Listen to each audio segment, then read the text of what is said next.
இது எப்படி இருக்கு? அப்படியே அப்படியே நில்லுங்க. 2 பேர் சேர்ந்து நில்லுங்களேன், ஒரு போட்டோ எடுத்துக்கிறோம். எதுக்கு?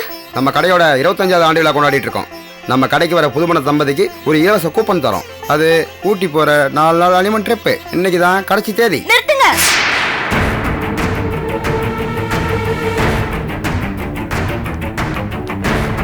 ஏங்க, உங்களுக்கு சரியா கண்ணு தெரியாதா? அவங்க 2 பேரும் பக்க புருஷ முன்னாடி மாதிரியா இருக்கு. உனக்கு தான் ஏற்கனவே கல்யாணம் ஆயிடுச்சுல, இன்னொருத்தர் கூட ஒட்டி நின்னு போஸ்ட் கொடுக்கிறது தப்பா இல்ல? அத நீ சொல்றியா? ஏன் அத நான் சொல்லாம வேற யார் சொல்லுவா? உங்களை என்ன கேக்குறேன், இன்னொருத்தர் முன்னாடி கிட்ட புருஷ மாதிரி நிக்கிறீங்க, உங்க உடம்பு கூசலையா? என்ன மகா நீ பாட்டு பேசிட்டே போயிட்டு இருக்க? சரி, யாரும் பேச வேண்டாம். இங்க பாருங்க, நாங்க 2 பேரும் தான் புருஷ முன்னாடி. எங்க 2 பேரும் செட் போட்டோ எடுங்க. சரிங்க.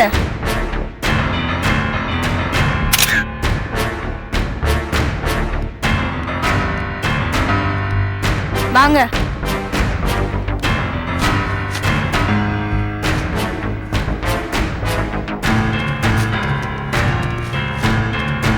மகா நீ இன்னும் பழைய மாதிரி தான் இருக்க மகா. கொஞ்சம் கூட மாறவே இல்லை. அவங்க போட்டோ எடுக்கணும் எங்கள்கிட்ட கேட்டப்ப நாங்க பதில் சொல்றதுக்குள்ள நீ நடுவுல புகுந்து படபடபடன்னு பேசிட்ட. இங்க பாருங்க தான், உங்க விஷயத்துல எல்லாம் நல்லா அப்படி யோசிச்சுட்டு இருக்க முடியாது. என் மனசுல அந்த நிமிஷத்துல என்ன தோணுதோ அதை அப்படியே செஞ்சிருவேன். சரிதான், அந்த மலரு ஒரு பொண்ணு தானே, இன்னொருத்தனும் கூட கல்யாணம் ஆனவ தானே. போட்டோ எடுக்கணும்னு சொன்னோன்னா உடனே பதறி போய் வேண்டான்னு சொல்ல வேண்டாம்? எப்படி அவளால கட்டின புருஷனை விட்டுட்டு உங்க கூட சிரிச்சிட்டு இருக்க முடியுது? மகா தப்பா பேசாத. அவங்க சூழ்நிலையும் நிலைமையும் அப்படி. சரி, நான் ஒரு உதாரணத்துக்கு கேட்கிறேன். இங்க பாரு, நான் ஒரு உதாரணத்தை தான் கேட்கிறேன்.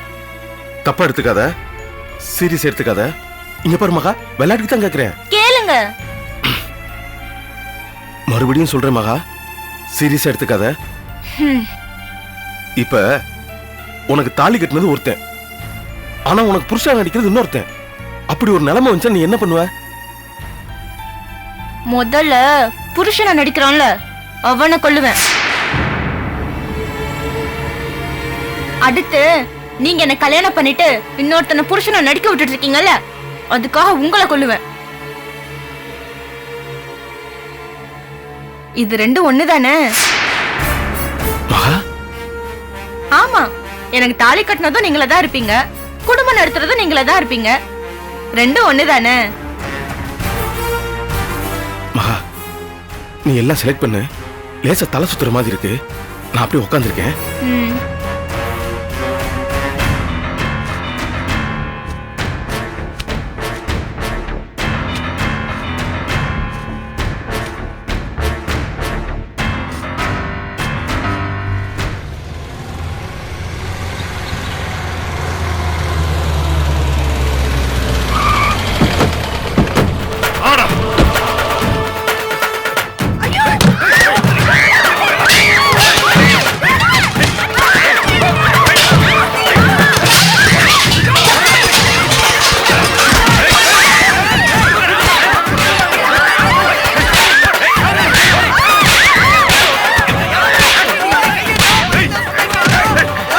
சித்தப்பு, என்ன வீட்டுக்குள்ள ஒரே கலவரம் போல இருக்கு?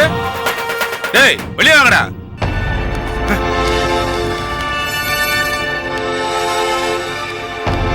ஏய், நீங்க எங்கடா இங்க?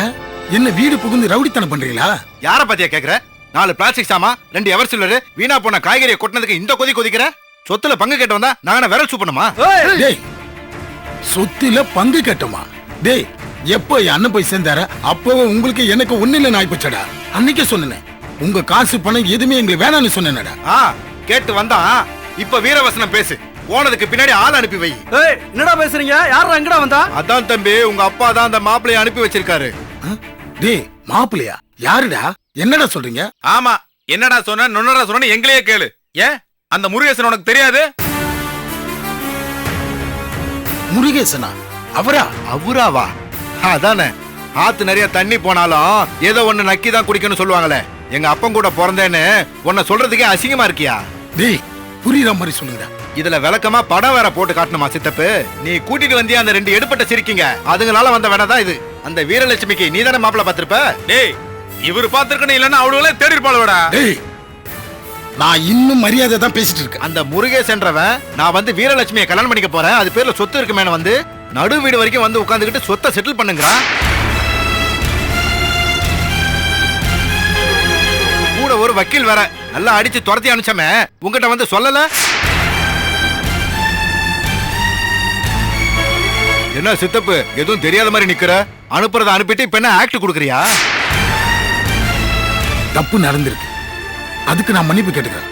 ஆனா நான் அனுப்பல. இதை நாங்க நம்பணுமாக்கோம்? சித்தப்பு நீ அனுப்பல அத பத்தி எங்களுக்கு தெரியாது. ஆனா அவன் பொழப்புக்கு நீ தானே வழி பண்ணிட்டு இருக்க.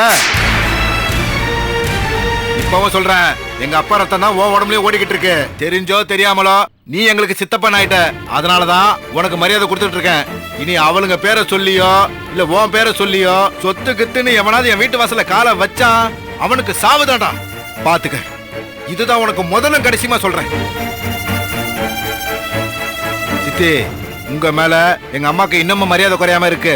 உங்களை கேட்டுட்டு தான் வர சொல்லுச்சு. உடம்ப பாத்துக்கங்க. சித்தப்பாக்கு கொஞ்சம் புத்திமதி சொல்லுங்க. டேய் வாங்கடா. டேய் வாயில என்னடா கொல்கட்டைய வச்சிருக்க? பேசுடா, இப்ப பேசு.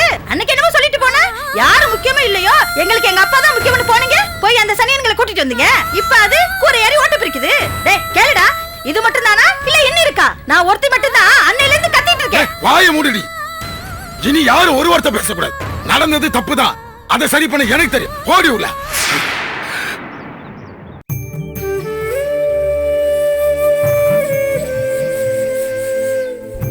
உனக்காக பரிதாபப்படுறதா இல்ல கோவப்படுறதா தெரியலடா. ஏன்டா இப்படி மாறிட்ட? ஏன்டா இப்படி மாறிட்டேன்னு கேட்கறத விட ஏன்டா இவ்வளவு கேவலமா மாறிட்டேன்னு தான் கேட்கணும். ஏன்டா இப்படி பாக்குற? டேய் நான் உள்ளதான்டா சொல்றேன். டேய் பாண்டினா இந்த ஊரு நடக்கும், உன் குடும்பமும் நடக்கும்டா. இப்ப எங்க என்ன பண்ற? நல்லவனா மாறிட்டேன்னு பொம்பளை ஜாக்கெட்டுக்கு ஊக்க தைக்கிற. ஜாக்கெட் பாண்டி இனிமே தான்டா உன் பேரு. இப்படிதான் இனிமே எல்லாரும் உன்னை கூப்பிட போறாங்க. ஏய் என்னடா பேசுற? வாய மூடுடா. நண்பா உன் எரிச்சல என்கிட்ட காட்டாத, நான் நடக்கிறதான் சொல்றேன். டேய் நீ தண்ணி அடிக்கல, சிகரெட் பிடிக்கல, ஒழுக்கமா மாறிட்ட. என்ன பிரயோஜனம்? நீ விருப்பப்பட்டது ஏதாவது நடக்குதான்னு பாத்தியா? சொல்றான் பாரு சுயசரித. மகாவுக்கு நனவு திரும்பிச்சான், கோபியா என் புருஷன்னு சொன்னாலாம், ஒட்டுமொத்த குடும்பமே தியாகம் பண்ணிச்சான், இவரும் பண்றாராம். ஏய் நான் நடந்ததுதான்டா சொன்னேன். நீ என்ன வேணாலும் சொல்றான், நடந்த எல்லா விஷயத்துக்கும் நீ தானே காரணம். ஆமாடா, எல்லாரும் என்னவே குத்தம் சொல்லுங்க. எல்லாரும் குற்றம் சொல்லி உன்னை குற்றவாளியாக்க பாக்குறாங்கடா. நான் உன் நண்பன்டா, என் பாயிண்டே வேற. ஆமாண்டா யோசிச்சு பாரு, நீ பழைய பாண்டியா இருக்கும்போது கம்பீரமா நெஞ்சல் முத்தி நடக்கும்போது எந்த ஒரு விஷயமா அது மிஸ் ஆயிருக்கா? மகாவை மனசு நினைச்சு அவ வேணும்னு அவளை தூக்கிட்டு போய் தாலி கட்டி அவ கூட குடும்பம் நடத்தணும். நீ எல்லாம் ஓகே, அவ கூட குடும்பம் நடத்தும் போது அவளுக்கு சுயநனவு வந்திருந்தா என்ன பண்ணிருப்பா? என்ன 2 நாள் பட்னியா இருந்திருப்பா, 3 நாள் சண்டை போட்டிருப்பா, அப்புறம் விதியே நீதான் புருஷன்னு உங்களோட வாழ்க்கை நடத்திருப்பா. இப்ப என்னடானா உன் பொண்டாட்டிக்கு உங்க அண்ணன் புருஷனா நடிக்கிறான்னு சொல்ற. நடிக்கிறான்னு சொல்றதை விட அவருடைய ஆசையா அதான்னு சொல்லலாம்டா. என்னடா சொல்ற? ஆமாண்டா, நீ இப்படியே கேள்வி மேல கேள்வி கேட்டுட்டே இரு. காத்திருந்த உன் பொண்டாட்டிய நேத்து வந்தவன் கூட்டு போன கதை தான். ஏய் இதுக்கு இன்னொரு பழமொழி இருக்குடா, சொன்னா கஷ்டப்படுவ, சொல்லாட்டியும் கஷ்டப்படுவ. சொல்றேன் கேட்டுக்கோ. தம்பி பொண்டாட்டி தாம் பொண்டாட்டின்னு சொல்லுவாங்க, அதான். டேய் நீ என்னமோ உங்க அண்ணன் உன் பொண்டாட்டிய குழந்தை மாதிரி பாத்துக்கிறான்னு சொல்ற. மகா உன் குழந்தை இல்ல, உங்க அண்ணனும் குழந்தை இல்ல, நீ தான் குழந்தை. நான் உன் நண்பன்டா, உன் ஆசை உன் விருப்பம் எல்லாமே எனக்கு நல்லாவே தெரியும். தியாகியாகி எதுவுமே இல்லாம உன் வாழ்க்கையை நீ கெடுத்துக்காத. நீ விருப்பப்பட்டதை சாதிச்சு நீ வாழ்க்கையில சந்தோஷமா இரு. நான் கிளம்புறேன்டா.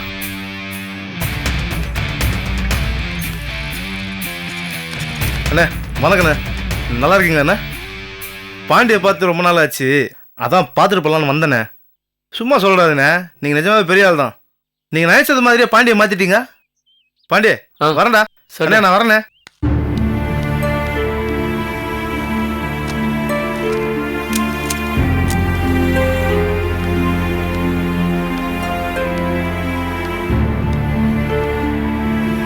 எதுக்கு பாண்டி வந்துட்டு போறான்?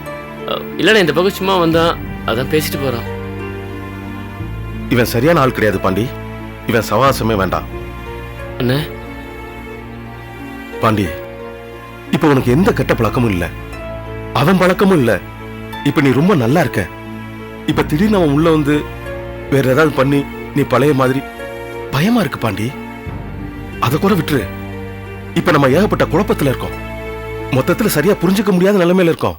இந்த நேரத்துல அவன் வந்து ஏதாவது திரிய கொளுத்தி போட்டான்னு வச்சுக்க, நம்ம 2 பேருக்குள்ள பிரச்சனை வந்துடக்கூடாது பாண்டி. இங்க பார், நான் ஓப்பனாவே சொல்லிடுறேன். யார் உங்ககிட்ட என்ன எப்படி சொன்னாலும் சரி, உனக்கு சந்தேகமா இருக்கா இல்ல என் மேல கோவமா இருக்கா, நேரம் என்கிட்ட வந்து கேளு. சட்டையை பிடிச்சு கேளு. எதா இருந்தா நம்ம 2 பேரும் பேசிக்குவோம். ஆனா 3வது மனுஷன் உள்ள விட்டுறாதடா. அதுவும் இவன் சவாசம் வேண்டவே வேண்டாம் பாண்டி. அண்ணே, உன் பேச்சை எப்பவுமே தட்ட மாட்டேங்கண்ணே. இப்ப நீ சொன்னத நான் உன் ஃப்ரெண்டை பத்தி சொன்னேன்ல, இந்த விஷயத்துல ஃபாலோ பண்ண.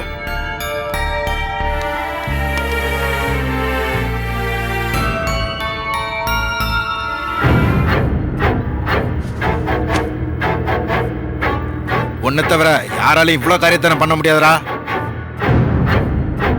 ஆமாண்டா, இப்ப என்ன முறை? ஏன்டா இப்படி பண்ண? அவன் என்னங்க செய்வான்? 5ஓ 10ஓ கிடைக்கும் நினைச்சு அவன் செஞ்சுட்டான். ஏமா, நீ உண்மையிலே என் மேல இறக்கப்படுறியா இல்ல என்ன பிச்சைக்காரங்கறியா? ஆமா, இந்த ரோசத்துக்கு ஒண்ணும் குறைச்சல் இல்ல. பாத்திரம் மறிஞ்சு பிச்சை எடுன்னு சொல்லிருக்காங்கடா. நீ என்னன்னா எங்க போய் நிக்கிறதுன்னு தெரியாம அடிவதை வாங்கிட்டு வந்திருக்க. இல்ல எங்கிட்டயாவது ஒரு வார்த்தை கேட்க வேணாம்? யோசனை வேணும்டா. என்னவோ உனக்கு வீரலட்சுமிக்கும் கல்யாணம் முடிஞ்சு உரிமையா கேட்கற மாதிரி கேட்டிருக்க. ஒன்ன பாத்துட்டு பிடிச்சிருக்குன்னு தானே சொல்லிட்டு வந்திருக்கான். ஆமா, தாலி கட்டிருந்து அப்படியே தூக்கி கொடுத்துருவானுங்க. அவனுக்கு கொடுக்குறாங்களோ இல்லையோ, இதனால இப்ப சம்பந்தி கல்யாணத்துக்கு ஒத்துக்குவாரா? என்னங்க சொல்றீங்க? ஆமா, இந்த விஷயம் தெரிஞ்சா நல்ல காரியம் பண்ணீங்கன்னு நம்மள வந்து பாராட்டவா செய்வாரு. ஏற்கனவே அதுக்கு காசு இதுக்கு காசுன்னு லிஸ்ட் போட்டு கொடுத்துருக்கோம். இவன் வேற சம்பந்தமே இல்லாம திருவையாறு போயிருக்கான். அவருக்கு தெரிஞ்சா காசுக்கு ஆசைப்படுறாங்கன்னு நினைக்க மாட்டாரு. அப்ப இந்த கல்யாணம் நடக்காதா? 2 பேரும் கொஞ்சம் வாய் மூடுறீங்களா? ஏன்டா கத்துற? அவ உள்ளதை தான்டா சொல்றா. இதுக்கு மேல 2 பேரும் ஏதோ ஒரு வார்த்தை பேசுனீங்க, கள்ள தூக்கி போட்டு மாட்டே உடைச்சிருவேன். எல்லாம் தெரிஞ்ச மாதிரி பேசிக்கிட்டு. நெல்லி ஆண்டவருக்கு ஒரு பொண்ணை விட வீரலட்சுமி மேல பாசம் ஜாஸ்தி. வீரலட்சுமிக்கு என்ன ரொம்ப பிடிக்கும். இந்த கல்யாணம் கண்டிப்பா நடக்கும். முருகேசா, என்னடா இது? நீங்க 2 பேர் பேசாம இருங்க, மத்தத நான் பாத்துக்கிறேன். வாங்க சம்மந்தி. ஏய், சம்மந்தி வந்திருக்காரு, போய் காப்பி கொண்டு வா. இல்லம்மா, யாரை கேட்டு திருவியார் போனீங்க? அது ஒண்ணு இல்ல மாமா, வீரு விஷயத்தை கேள்விப்பட்டேன். அப்படியே போய் அவங்கள்ட்ட கல்யாணத்தை சொல்லிட்டு வீருக்கு சேர வேண்டியதை கொடுக்கலாமே அப்படின்னு கேட்டேன். அவங்களுக்கு விருப்பம் இல்ல போல இருக்கு. நானும் பேச வந்துட்டேன் மாமா. விஷயம் சொல்ல போனதுக்கு அப்படி மூஞ்சி முகையில வீங்க கிடைக்குது. நீங்க காசுக்கு ஆசைப்படுவீங்கன்னு தெரியும். இதை இந்த காலத்துல உள்ளதுதான் நினைச்சேன். ஆனா இந்த அளவுக்கு பேராசை பிடிச்சவன் தெரியாம போச்சு. பணத்துக்கு பேயா அலையறீங்க. மாமா, அது வந்து வாய மூடு. நீ எல்லாம் ஒரு மனுஷனா? இது வரைக்கும் நீயோ உன்னை பெத்தவங்களோ ஏதாவது கேட்டு நான் இல்லைன்னு சொல்லிருக்கேனா? செய்யறேன் தானே சொல்லிருக்க. ஏன் பைக் வேணாம் கேட்டிய? வீட்டு வாசல் வந்து நிக்கல? அறிவு கெட்டவனா இருக்கிய? என்ன சம்மதி, அவனே அடி வாங்கிட்டு வந்திருக்கான், நீங்களும் கோவிக்கிறீங்களே. பின்ன கிடைக்காத ஒண்ண அதுவும் சம்பந்தமே இல்லாத நீ போய் கேட்டா விருந்தா கொடுப்பாங்க? மூஞ்சி முகெல்லாம் பேத்தான் அனுப்பாங்க. எங்க வீருக்கு இப்ப நீ யாருடா? பொண்ணு பார்த்து பிடிச்சிருக்கு, பேச்சுவார்த்தை தான் நடந்திருக்கு, இன்னும் நிச்சயம் கூட பண்ணல. அதுக்குள்ள உரிமை கொண்டாடுற? நான் வீருக்கு சித்த பண்றா. எனக்கு தெரியாது எதை பண்ணணும் எதை செய்யணும்னு. உங்க புத்தி இப்பயாவது தெரிஞ்சு. இது ஒத்து வராதுங்க. இங்க பாரு, இனி என் பொண்ண உனக்கு கட்டி தர தயாரா இல்ல. சம்மந்தி, உங்க கோபம் புரியுது. ஏதோ பையன் ஆர்வ கோளாறுல பண்ணிட்டான். நீங்க தான் எப்படியாவது மறுபரிசீலனை பண்ணணும். முதல்ல என்ன சம்பந்தம் கூப்பிடுறத நிறுத்துங்க. போதும், இதோட முடிச்சுப்போம். இனி நமக்குள்ள எதுவுமே கிடையாது. இங்க பாரு, வாங்கின பைக்க வாங்கின மாதிரி திருப்பி குத்துரு. நான் வரேன். என்ன சம்மந்தி, வாங்கினதெல்லாம் இப்படி திருத்துப்புன்னு கேட்டா எப்படி? நான் வாங்கி கொடுத்தது குறுக்க வலிக்குதா? நான் என் கோவத்தை கட்டுப்படுத்தி தான் பேசிட்டு இருக்கேன். ஒழுங்கா வண்டியை குத்துட்டு வேற வேலையை பாருங்க. என்ன சம்மந்தி? சம்பந்தி அது இதுன்னு சொல்லி உறவு கொண்டாடி காரைக்குடி பக்கம் வந்தீங்க. உங்க பையன் திருவேரில் வாங்குறது கொஞ்சம், நான் அவ்வளவுதான் சொல்லுவேன். உங்களுக்கு என் பொண்ணை தவிர காசு பண்ண தானே முக்கியமா போச்சு. இப்போ தெரியும் என் பொண்ணுடைய அருமை என்ன.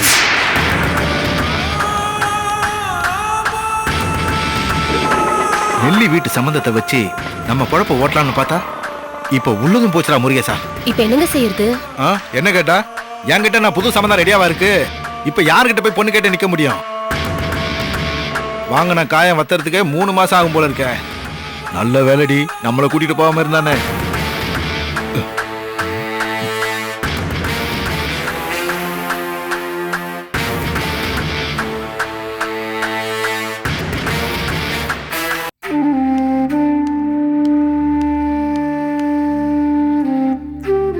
வாங்க சித்தப்பா. நீங்க உட்காருங்க. இருக்கட்டும். நான் உட்கார்றேன். என்ன முகமெல்லாம் ஒரு மாதிரியா இருக்கு, எதுவும் பிரச்சனையா? அதெல்லாம் ஒண்ணு இல்ல. இல்ல சித்தப்பா, ஒரு மாதிரியா இருக்கீங்க. என்ன சொல்றதுன்னு தெரியலம்மா, கஷ்டமா இருக்கு.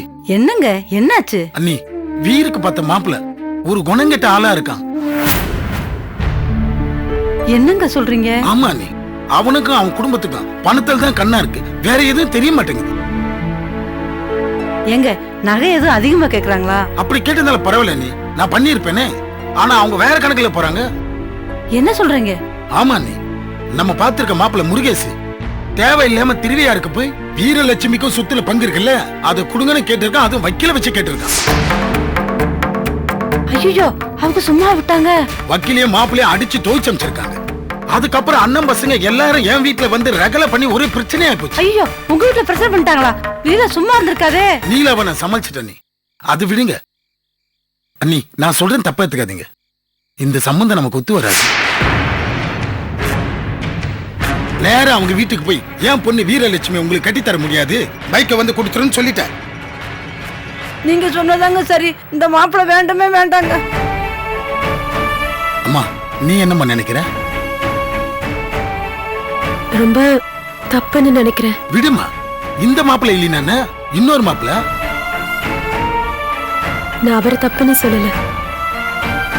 நீங்க இந்த மாப்பிள்ளைய வேண்டான்னு சொல்லிட்டு வந்திருக்கீங்க பாருங்க, அதான் தப்பு.